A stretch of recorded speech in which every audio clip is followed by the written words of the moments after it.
Jake had been saving money for 3 long years. Every month, he put aside whatever he could from his job at the computer repair shop. His dream was simple. He wanted to buy a boat. Not a fancy yacht or anything expensive, just something he could take out on the water during weekends. Living in his small apartment near the coast, Jake would often walk down to the harbor after work. He would watch the boats come and go, imagining himself out there on the open water. The smell of salt air and the sound of waves hitting the docks always made him feel peaceful. One Tuesday evening, Jake was scrolling through online listings. On his old laptop, he had been checking boat sales every day for months, but everything seemed too expensive or too damaged. Then he saw something that made him stop scrolling. A 35-foot research vessel was for sale. The price was so low that Jake thought it must be a mistake. He read the description 3 times to make sure he understood correctly. The seller claimed it had been used for studying ocean life, but was no longer needed. The photos showed a white boat with lots of equipment on deck. Jake's heart started beating faster.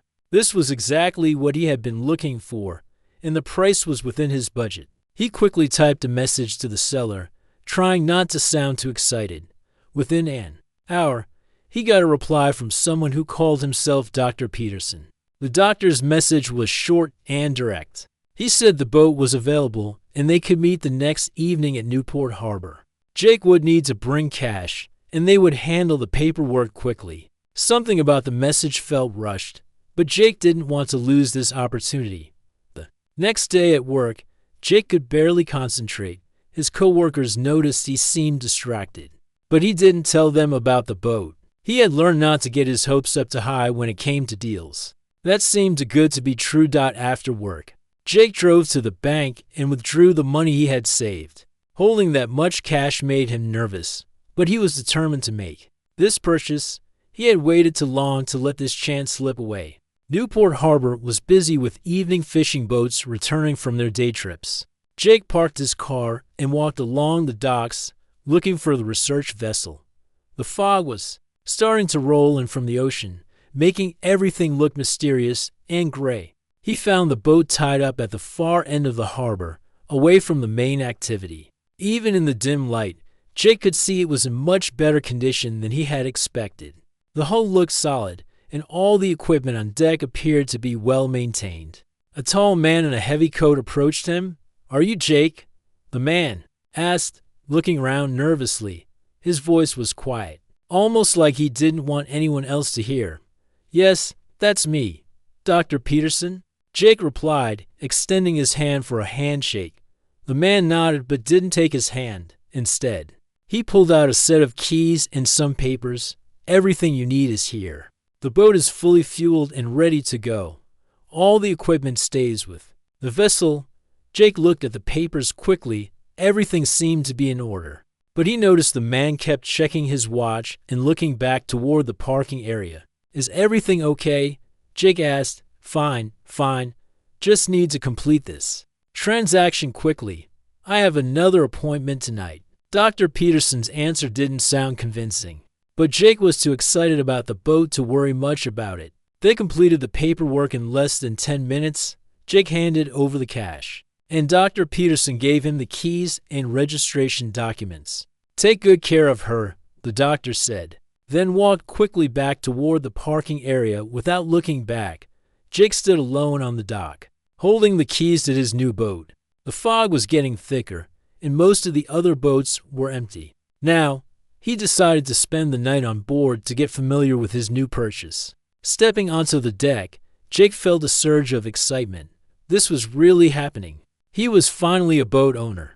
The deck was solid under his feet, and he could see expensive-looking scientific equipment secured in various places. Jake unlocked the cabin door and stepped inside. The interior was more sophisticated than he had expected.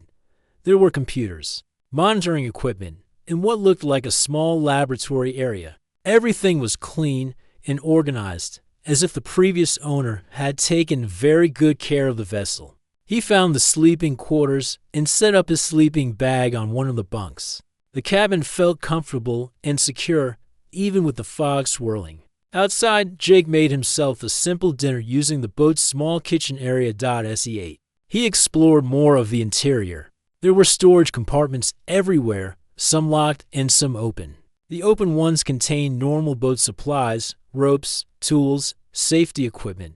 But some of the locked compartments had warning signs with symbols he didn't recognize. Round midnight, Jake was getting ready for bed when he heard something strange. It was a soft, rhythmic sound coming from somewhere below deck. At first, he thought it might be water moving in the bilge or equipment running automatically.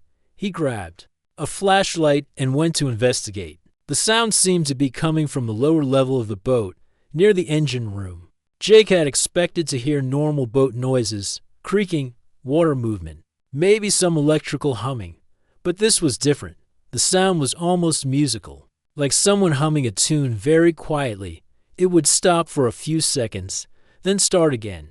Jake checked all the equipment he could find, but everything appeared to be turned off. He spent almost an hour trying to locate the source of the sound, but couldn't find anything obvious. Finally, he decided it must be some kind of automatic system that he didn't understand yet. Research vessels probably had all kinds of specialized equipment. Jake returned to his bunk, but sleep didn't come easily. Every time he started to drift off, he would hear that soft musical sound again. It wasn't loud enough to be disturbing, but it was definitely there, lying in his new boat, surrounded by fog and strange sounds. Jake began to wonder what exactly he had purchased. Dr. Peterson had been in such a hurry to sell, and the price had been surprisingly low. Maybe there was more to this vessel than just marine research equipment. But Jake was tired, and he had achieved his dream of owning a boat. Whatever mysteries this vessel might hold, he would figure them out in the morning.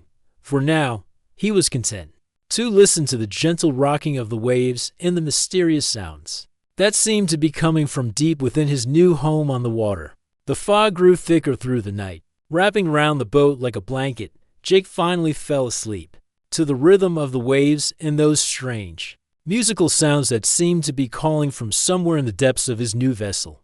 Jake woke up to bright sunlight streaming through the cabin windows. His first night on the boat had been restless, filled with those strange musical sounds that seemed to come from somewhere deep inside the vessel. In the morning light, everything looked normal and peaceful. He made coffee using the boat's small kitchen and stood on deck, watching other boats head out for their morning fishing trips. The harbor was busy with activity, and Jake felt proud to be part of this community of boat owners. But those mysterious sounds from the night before kept bothering him. After breakfast, Jake decided to explore his new boat more thoroughly. He had the whole weekend to get familiar with everything before he had to return to work on Monday. The vessel was much larger than he had realized, with multiple levels and compartments he hadn't noticed during his quick tour the night before. He started with the main cabin, checking all the equipment and trying to understand what each piece was for. Most of it looked like scientific instruments, computers, monitors, and devices with lots of buttons and displays. Everything was expensive and well maintained, making Jake wonder again why Dr. Peterson had sold the boat so cheaply. Moving to the lower level, Jake found the engine room and storage areas. The engine was much more powerful than he expected, and the fuel tanks were completely full. There were also several sealed compartments with heavy doors and strange warning symbols painted on them. Jake tried to open one of the smaller compartments, but it was locked with a mechanism he didn't recognize. The lock didn't use a regular key. Instead, it had a panel with symbols that looked like nothing he had ever seen before. They weren't letters or numbers from any language he knew. As he examined the locked compartments, Jake heard those musical sounds again. This time, they were clearer because he was closer to the source. The sounds definitely weren't coming from any machinery. They were too organized, too much like actual music or communication. Jake pressed his ear against one of the sealed doors. The sounds were definitely coming from inside. His heart started beating faster as he realized that something alive might be in there. But what could it be? And why would Dr. Peterson have locked it up? He spent the next hour looking for tools to open the compartment. The boat had an excellent workshop area with all kinds of equipment. Jake found cutting tools, prying bars, and electronic devices that might help him bypass the strange lock. Before trying to force the door open, Jake decided to listen more carefully. He sat quietly near the compartment for almost 30 minutes. Just listening, the sounds came in patterns, sometimes soft and gentle, sometimes with more urgency. It really did sound like some kind of communication. Jake's mind raced with possibilities. Could Dr. Peterson have been hiding something illegal? Maybe rare animals or protected species? That would explain why he had been so nervous and eager to sell the boat quickly. Finally, Jake decided he had to know what was inside. He carefully used the cutting tools to work on the lock mechanism. It took almost 2 hours. But eventually, he heard a soft click as the lock disengaged. Jake's hands were shaking as he slowly opened the heavy door. Inside was a small chamber with walls that seemed to glow with a soft blue light. The air that came out felt different, warmer, and somehow thicker than normal air. What Jake saw next made him stumble backward in shock. 2 figures sat in the center of the room. Unlike anything he had ever seen or imagined, they were clearly alive. But they definitely weren't human. The larger figure was about the size of a tall adult human, but with longer, thinner limbs and skin that seemed to shimmer. With its own light, its eyes were much larger than human eyes, dark and intelligent. The smaller figure, obviously a child, clung to the larger one with arms that were longer and more delicate than any human child's. Both beings had the same shimmering skin that seemed to pulse gently with that blue light Jake had noticed. They were beautiful in a way that was completely alien, yet somehow peaceful and non-threatening. The adult being looked directly at Jake, and he felt something extraordinary happen. Without any words being spoken, Jake sensed that this being was trying to communicate with him. It wasn't fear he felt from them, but rather hope mixed with desperation. Jake stood frozen in the doorway, his mind struggling to process what he was seeing. These weren't animals or anything from Earth. They were clearly intelligent beings from somewhere else entirely, and they had been living in this hidden chamber. Probably for weeks or months. The child made one of those musical sounds Jake had been hearing, and the adult being gently touched the young one, as if trying to comfort it. Jake realized that these sounds weren't random. They were a form of communication, possibly even a language. Looking around the chamber more carefully, Jake saw containers of some kind of liquid food in what appeared to be sleeping areas. There were also devices he didn't recognize, some glowing softly and others dark and inactive. The adult being slowly stood up, moving carefully as if it was weak or injured. It gestured toward Jake, then toward the child, then toward the containers of food. Even without words, Jake understood that they were running out of supplies. Jake's fear began to fade as he realized that these beings needed help. They weren't dangerous or threatening. They were refugees of some kind, hiding in his boat and struggling to survive. The adult being's large eyes showed intelligence and kindness, and the way it protected the child reminded Jake of any parent caring for their young. He slowly stepped into the chamber, moving carefully so he wouldn't frighten them. The adult being watched him closely but didn't seem afraid. Instead, it seemed hopeful, as if it had been waiting for someone to find them. Jake looked at the nearly empty food containers and realized that these beings were starving. Whatever they had been surviving on was almost gone, and they looked weak and tired. The child especially seemed fragile, its glow dimmer than the adult's. As Jake stood there, looking at these incredible beings, he understood that his life had just changed forever. He had bought a boat and discovered something that would challenge everything he thought he knew about the universe. But more importantly, he had found two beings who desperately needed his help. The adult being made another musical sound, and Jake felt that same strange communication sensation. This time, the message was clear. They were asking for his help, trusting him with their lives. Jake nodded slowly, not sure if they would understand the gesture, but wanting to show them that he would help. The adult being's glow seemed to brighten slightly, and the child made a softer, more hopeful sound. Jake had no idea what he was going to do or how he would help them, but he knew he couldn't just walk away. These beings had been hidden in his boat, probably placed there by Dr. Peterson, for reasons Jake was only beginning to understand. Whatever happened next, Jake's quiet life was about to become an incredible adventure. Jake spent the rest of that day thinking about what he had discovered. After closing the chamber door, he sat in the main cabin, trying to process everything. Two beings from another world were living in his boat, and they needed his help. The whole situation felt like something from a movie, but it was completely real. He couldn't concentrate on anything else. Every few minutes, he would hear those musical sounds coming from below deck, and he would remember the way the adult being had looked at him. Those large, intelligent eyes seemed to understand that Jake was their only hope. By evening, Jake knew he had to go back and try to communicate with them properly. He gathered some of his own food and a bottle of water, thinking maybe they could eat human food if their supplies were running low. He also brought a notebook and pen, hoping he could somehow figure out a way to communicate. When Jake opened the chamber door again, both beings looked up at him with what seemed like relief. The adult being made a soft musical sound, and Jake felt that same strange sensation of communication.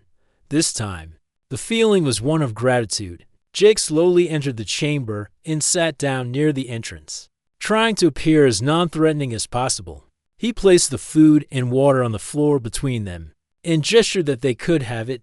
The adult being looked at the offerings and then back at Jake, tilting its head in what might have been curiosity. The child made a weak sound, and the adult being carefully picked up the water bottle. It examined it closely, then somehow opened it and took a small sip.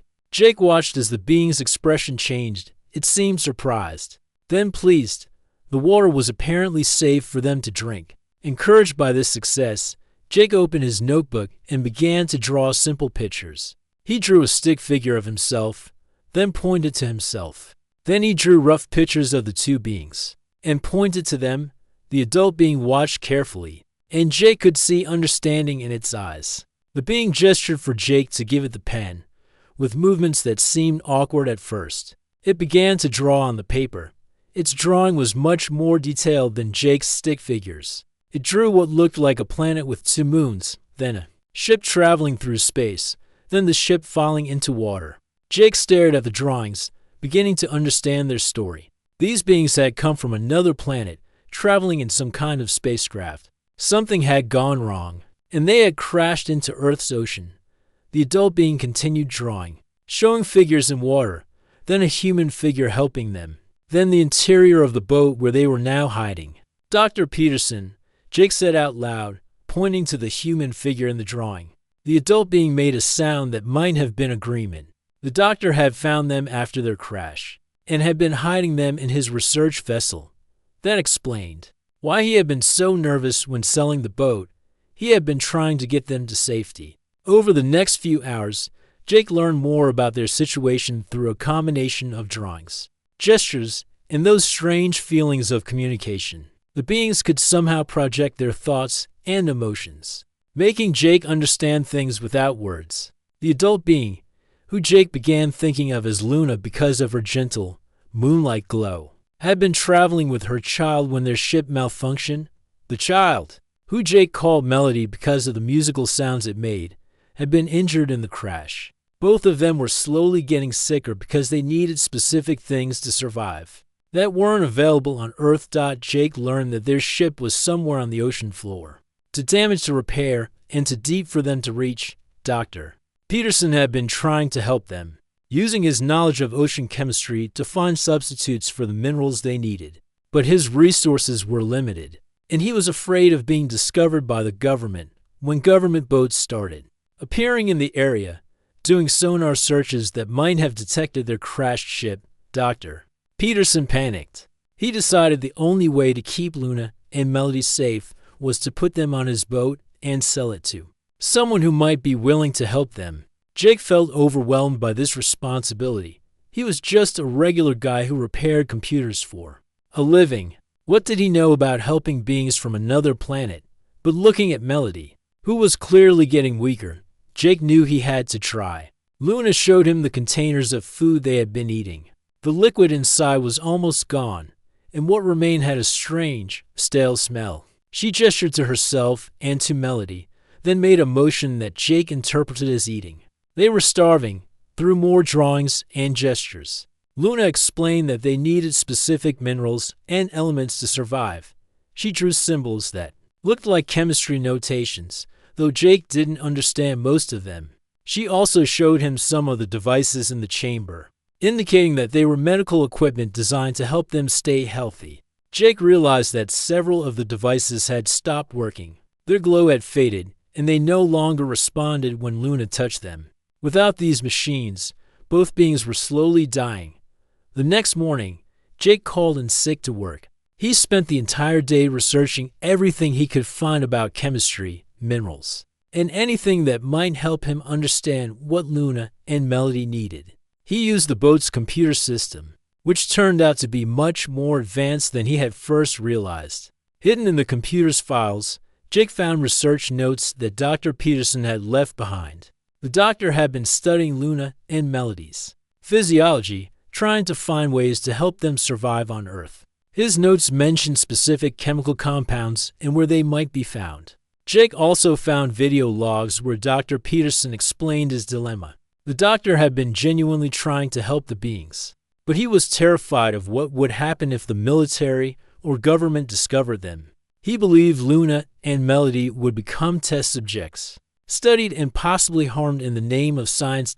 Reading these files, Jake understood why Dr. Peterson had chosen to sell the boat. Rather than contact the authorities, the doctor trusted that whoever bought the vessel would discover the beings and hopefully choose to help them, rather than exploit them. Jake felt the weight of that trust. Luna and Melody were depending on him now, and their time was running out. Every day they grew weaker, and Melody's musical sounds were becoming fainter.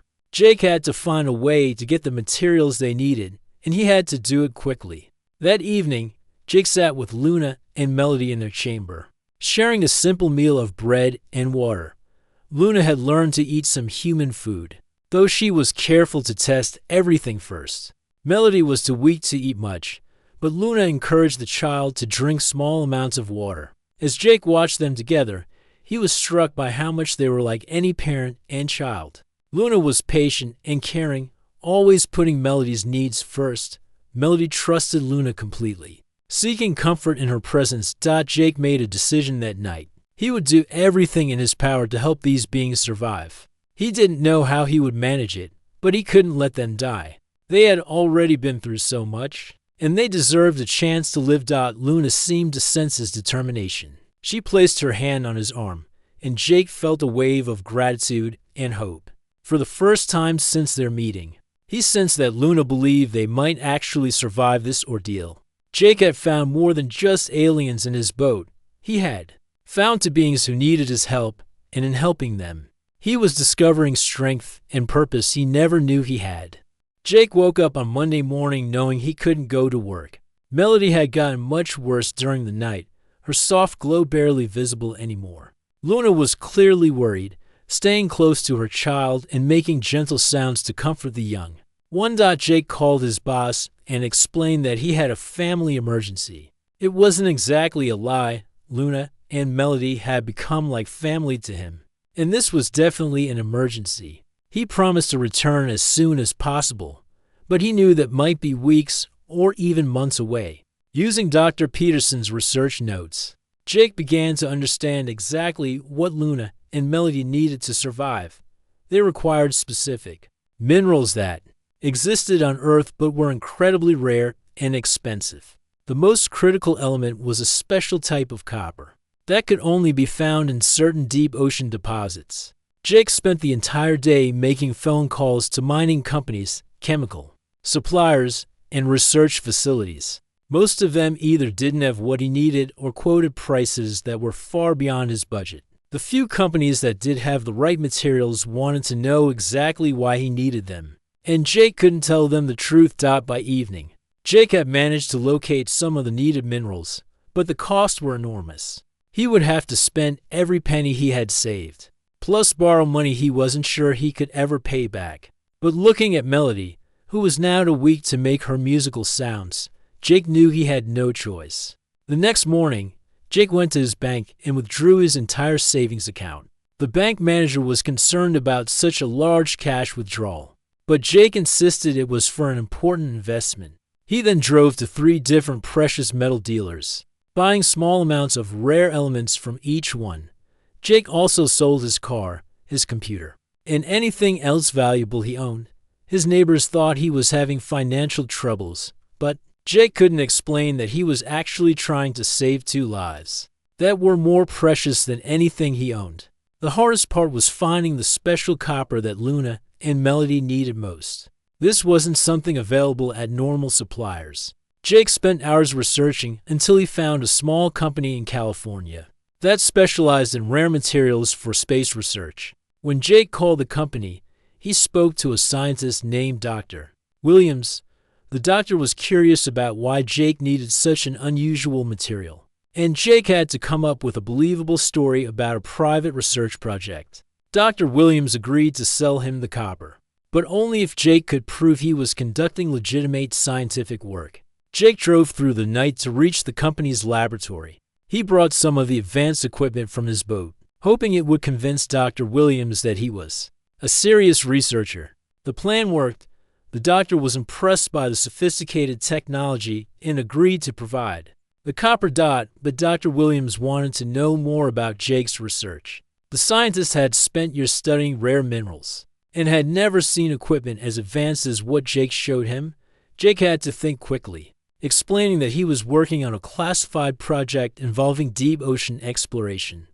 The conversation made Jake nervous, but he managed to get the copper he needed. Dr. Williams even offered to help with Jake's research, but Jake politely declined, saying the project required complete secrecy. He paid for the material and drove straight back to his boat. When Jake returned, he found Luna in a state of panic. Melody had stopped responding entirely. Lying motionless in Luna's arms, the child's glow had faded to almost nothing, and Luna was making distress sounds that needed no translation. Jake immediately began preparing the mineral solution that Dr. Peterson's notes described. He had to mix precise amounts of each element in a specific order, using equipment in the boat's laboratory. One mistake could make the mixture useless or even harmful. Luna watched anxiously as Jake worked. She seemed to understand that this was Melody's last chance. The child looked so fragile and still that Jake wondered if they were already too late. The preparation took 3 hours. Jake had to heat the mixture to exact temperatures, add elements drop by drop, and monitor chemical reactions he barely understood. His hands shook as he worked, knowing that Melody's life depended on getting everything perfect. Finally, the solution was ready. It glowed with a soft blue light similar to Luna and Melody's natural glow. Luna looked at it with what Jake interpreted as hope mixed with fear. This was either going to save her child or be their final failure. Jake helped Luna give the solution to Melody. The child was so weak that she couldn't drink on her own. Luna held her gently, encouraging her to take small sips of the glowing liquid dot at first. Nothing happened. Melody remained motionless, and Jake feared they were too late. But after about 10 minutes, the child's skin began to show the faintest hint of its natural glow. Luna made a sound of relief and hoped that over the next few hours, Melody's condition slowly improved. Her glow grew stronger, and she began to respond when Luna touched her.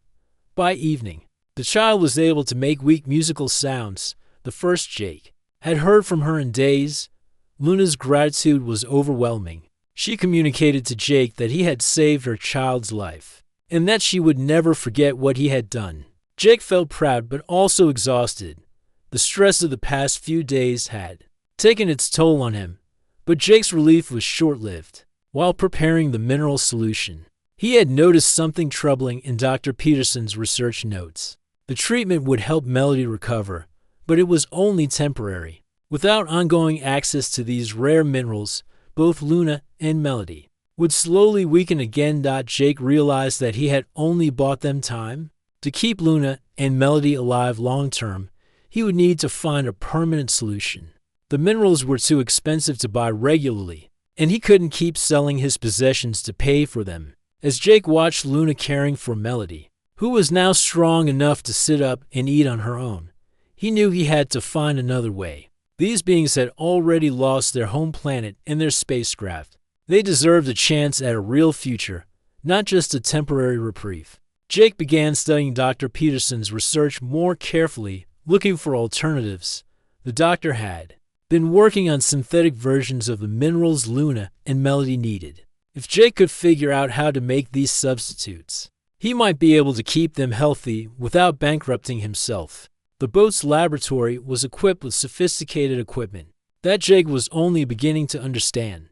Dr. Peterson had left detailed instructions for many procedures, but the science involved was far beyond anything Jake had learned in school. Jake spent the next week learning basic chemistry and biology, trying to understand how Luna and Melody's bodies worked. It was like studying for the most important exam of his life. Except the stakes were much higher than any grade. Luna tried to help, using her ability to communicate feelings and images to explain how the minerals affected her body. She showed Jake which substances were most important and how they were processed by her system slowly. Jake began to understand the complex chemistry involved. He realized that with the right knowledge and equipment, he might be able to create a sustainable solution for keeping Luna and Melody healthy. But Jake also knew he couldn't do this alone. The science was too complicated, and he needed help from someone who understood advanced chemistry and biology. The problem was finding someone he could trust with such an incredible secret. As Melody continued to recover, growing stronger each day, Jake made a difficult decision. He would have to risk telling someone else about Luna and Melody. It was the only way to ensure their long-term survival. Jake had saved Melody's life, but now he needed to find a way to save both of their futures. Jake spent days thinking about who he could trust with Luna and Melody's secret. He needed someone with scientific knowledge, but also someone who wouldn't immediately contact the government or try to exploit these incredible beings. He remembered Dr. Williams, the scientist who had sold him the rare copper. The man had seemed genuinely interested in research and had asked thoughtful questions about Jake's work. More importantly, Dr. Williams had access to the equipment and knowledge needed to create a permanent solution. Jake made a difficult decision. He called Dr. Williams and asked if they could meet again. This time, Jake said he had something extraordinary to show the scientist, something that would change everything they knew about life in the universe. Dr. Williams was intrigued but cautious. He agreed to meet Jake at a neutral location first, wanting to understand more about what Jake was offering. They met at a small cafe near the harbor, where Jake tried to explain the situation without revealing too much. "What I'm about to tell you will sound impossible," Jake began, his hands nervous around his coffee cup. "But I need you to trust me and come to my boat. What you'll see there will amaze you, but it will also become your responsibility to keep secret." Dr. Williams studied Jake carefully. The scientist could see that Jake was completely serious, not joking or trying to trick him. There was something in Jake's eyes that spoke of genuine wonder and desperate need. "You're asking me to take a big risk," Dr. Williams said slowly. "How do I know this isn't some kind of elaborate hoax or something illegal?" Jake pulled out his phone and showed Dr. Williams some photos he had taken of the boat's advanced equipment.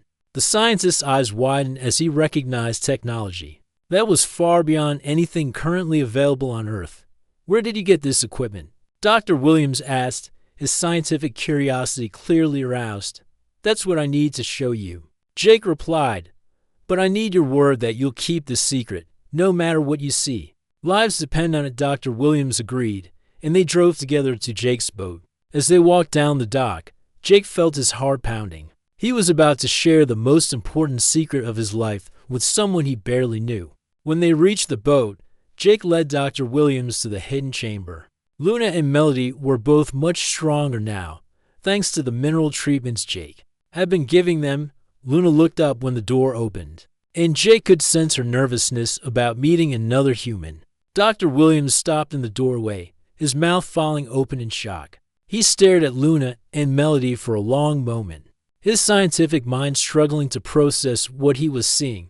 Finally, he stepped slowly into the chamber, his eyes wide with wonder. "This is impossible," he whispered. "They're not human.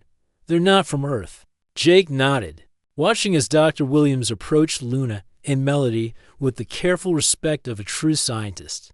Luna seemed to sense that this new human was different from Jake, more focused on understanding than on helping, but not threatening.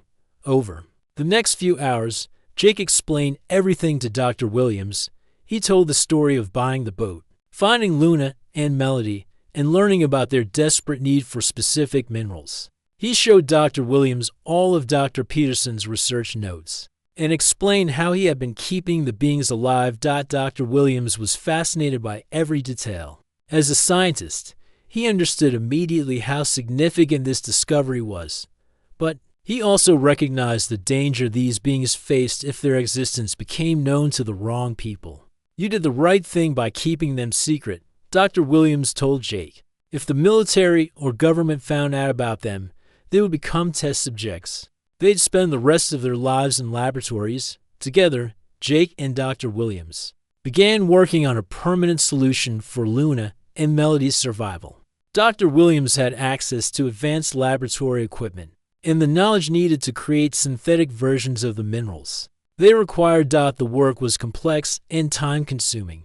They had to analyze Luna and Melody's physiology, understand exactly how their bodies process different elements, and then figure out how to create artificial substitutes that will work just as well as the natural minerals. Luna was incredibly helpful in this process. She could communicate with Jake through their special connection, explaining how different substances affected her body and which treatments worked best. Melody, now much stronger, also participated by allowing them to monitor her responses to various treatments. Dr. Williams was amazed by Luna's intelligence and the sophisticated way she understood her own biology. "She knows more about her species' physiology than most humans know about their own," he told Jake. After weeks of work, they successfully created a synthetic mineral supplement that could keep Luna and Melody healthy indefinitely.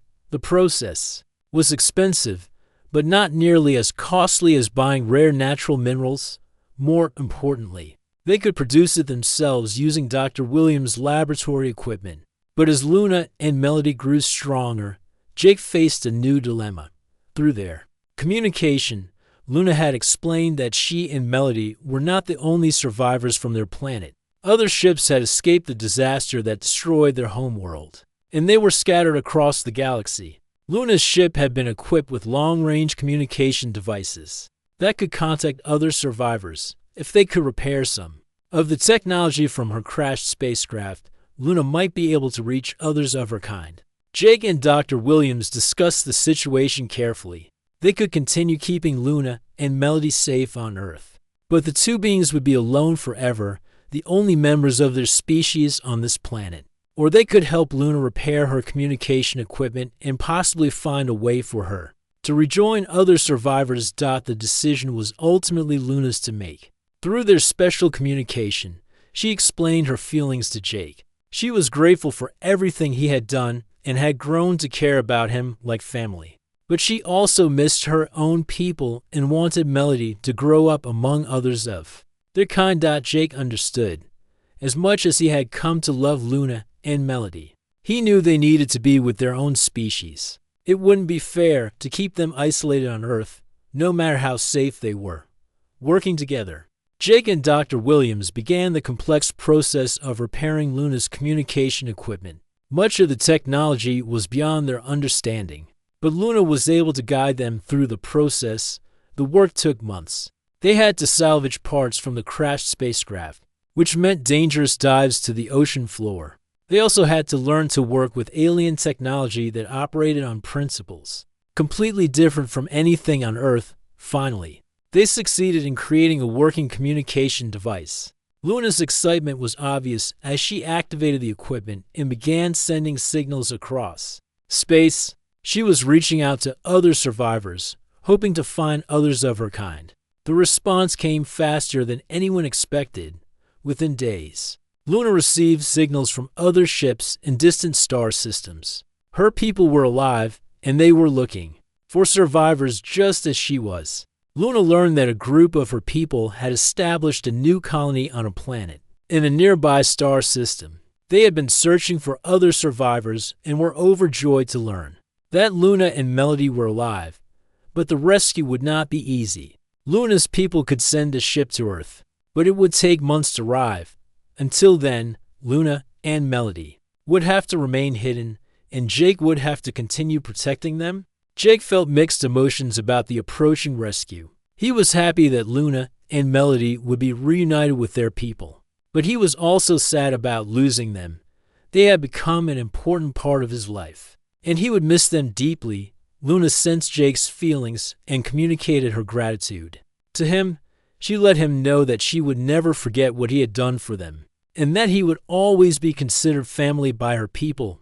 When the rescue ship finally arrived, it landed in a remote area of the ocean where Jake had taken Luna and Melody. The reunion between Luna, Melody, and their people was emotional and beautiful to watch. Before leaving, Luna gave Jake a small device that would allow him to communicate with her across the vast distances of space. She also shared knowledge about advanced technologies that could help humanity, though she asked Jake to be careful about how this information was used. Jake watched as Luna and Melody boarded the rescue ship with their people. As the ship lifted silently from the ocean and disappeared into the night sky, Jake felt a deep sense of satisfaction. He had helped save 2 lives and had been part of something truly extraordinary. Jake returned to his normal life, but he was forever changed by his experience. He continued working with Dr. Williams, using some of the knowledge Luna had shared to develop new technologies that could benefit humanity. Sometimes, late at night, Jake would receive messages through the communication device Luna had given him. These messages told him about Luna and Melody's new life among their people, and about the thriving colony they had joined. Jake never spoke publicly about his experience, but he carried the knowledge that the universe was full of wonders and that kindness could transcend any boundary. He had started out just wanting to buy a boat, but he had discovered something far more valuable: the knowledge that amazing things could happen to ordinary people who were willing to help others.